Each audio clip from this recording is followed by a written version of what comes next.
کافی دوستوں نے یہ مسئلہ پوچھا کہ حالت روزہ میں انجیکشن لگوانے سے روزہ ٹوٹتا ہے کہ نہیں۔ آج کے درس کے اندر ہم اسی مسئلہ کو وضاحت کے ساتھ بیان کریں گے۔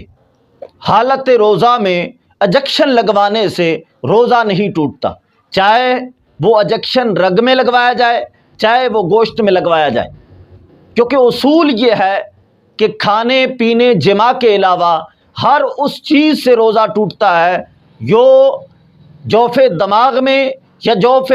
معدہ کے اندر منفذ کے ذریعے پہنچے، واضح رستے کے ذریعے پہنچے، اور جو چیز واضح رستہ کے ذریعے نہ پہنچے، منفذ کے ذریعے نہ پہنچے، مسامات و عروق کے ذریعے پہنچے، اس سے روزہ نہیں ٹوٹتا۔ علامہ شامی رحمہ اللہ یہ اصول بیان کرتے ہوئے فرماتے ہیں والمفطر انما هو الداخل من المنافذ، فرماتے ہیں کہ اصول یہ ہے کہ روزے کو ہر وہ چیز توڑتی ہے جو منفذ کے ذریعے جوف معدہ یا جوف دماغ کے اندر پہنچے، اور جو چیز منفذ نہیں بلکہ مسامات و عروق کے ذریعے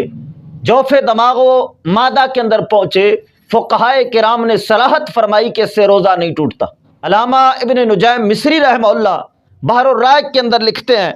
والداخل من المسامع لا من المسالک فلا ینافیہ کما لو اغتسل بالماء البارد ووجد برده فی کبدہ، فرماتے ہیں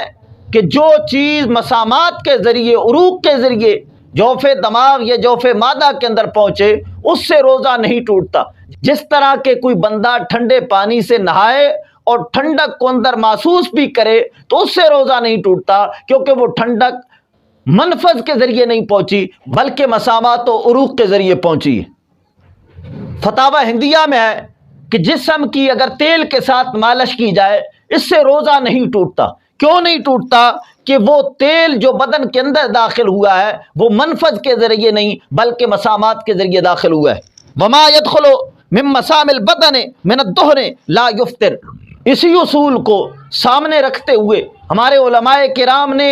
یہ فتویٰ ارشاد فرمایا ہے کہ انجیکشن سے روزہ نہیں ٹوٹتا، کیونکہ انجیکشن کے ذریعے جو دوا اندر داخل ہوتی ہے وہ منفذ کے ذریعے داخل نہیں ہوتی بلکہ مسامات و عروق کے ذریعے داخل ہوتی ہے، اور یہ مفسد صوم نہیں ہے۔ یہ میرے سامنے فتاوی فیض رسول کی جلد اول اور صفحہ نمبر 616 پر آپ سے پوچھا گیا کہ گوشت یا رگ کا انجیکشن لگوانے سے کیا روزہ ٹوٹتا ہے کہ نہیں۔ فرماتے ہیں تحقیق یہ ہے کہ انجیکشن سے روزہ نہیں ٹوٹتا، چاہے رگ میں لگایا جائے چاہے گوشت میں، اور یہ ہے انہی کا فتویٰ فتاوی فقیہ ملت، اس کے صفحہ نمبر 344 پر فرماتے ہیں انجیکشن لگوانے سے روزہ نہیں ٹوٹے گا، چاہے گوشت میں لگوائے یا رگ میں، اور یہ ہے فتاوی مفتی اعظم، اس کی جلد نمبر 3 ہے اور صفحہ نمبر 302 پہ آپ فرماتے ہیں فی الواقع انجیکشن سے روزہ فاسد نہیں ہوتا، کیونکہ انجیکشن سے دوا جوف میں نہیں جاتی۔ انجیکشن ایسا ہی ہے جیسے سانپ کاٹے، بچھو کاٹے، جیسے ان کے دانت یا ڈنگ جوف میں نہیں جاتے اور روزہ فاسد نہیں ہوتا، یوں ہی انجیکشن چونکہ اس کی دوا جو جوف یا معدہ کے اندر پہنچتی ہے وہ منفذ کے ذریعے نہیں پہنچتی، لہذا اس سے روزہ نہیں ٹوٹے گا۔ اور یہ ہے مقالات شارح بخاری جلد اول صفحہ نمبر 398 پر، فرماتے ہیں جمہور علماء اہل سنت حتیٰ کہ سیدی وسندی وسند الفقہاء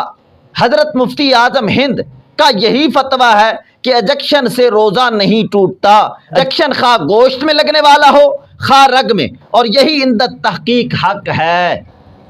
اور یہ ہے فتاوی بریلی، اس کا صفحہ نمبر 359، فرماتے ہیں روزہ کی حالت میں انجیکشن لگوانے سے روزہ فاسد نہیں ہوتا، البتہ روزے کی حالت میں انجیکشن لگوانا مکروہ ہے۔ روزہ کی حالت میں انجیکشن چاہے رگ کا لگوایا جائے چاہے گوشت کا، دونوں سے روزہ فاسد نہیں ہوتا۔ ہاں البتہ اگر سخت تکلیف نہ ہو، چونکہ چند علماء کرام اس سے روزے کے فساد کا قول کرتے ہیں، لہذا ان کی رائے کی قدر کرتے ہوئے اگر زیادہ تکلیف نہ ہو تو انجیکشن لگوانا نہیں چاہیے، لیکن اگر لگوا لے گا تو روزہ فاسد نہیں ہوگا، چاہے انجیکشن رگ کا ہو چاہے گوشت کا۔